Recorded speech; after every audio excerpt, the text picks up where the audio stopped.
దేవునికి మహిమ కలుగును గాక. నా విశ్రాంతిలో వారు ప్రవేశించలేరు అనే ఈ వాక్యం మనం ధ్యానించుకుందాం. ఎబ్రీయులకు రాసిన పత్రిక 3వ అధ్యాయము 11వ వచనం.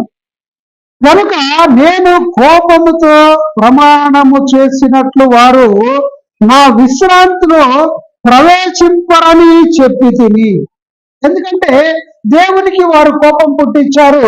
అందుకు ఆయన ఏం చేశారు? అక్కడ ప్రమాణము, వీరు నా విశ్రాంతి దినములో వీళ్ళు ప్రవేశించరు, నా విశ్రాంతి స్థలానికి వీళ్ళు రాలేరు అని అక్కడ దేవుడు కోపగించాడు వారి మీద. కనుక దేవుని కోపము, దేవుని ఉగ్రత నీ మీదకి రాకుండా నువ్వు ఆయనకి కోపం పుట్టించకుండా ఉండాలి. ఆయన చెప్పిన మాట వినాలి. వాక్యానుసారంగా నువ్వు వెళ్ళినట్లయితే నీకు మేలు. కాబట్టి వాక్యానుసారంగా జీవిస్తే నీకు మేలు. ఆమేన్.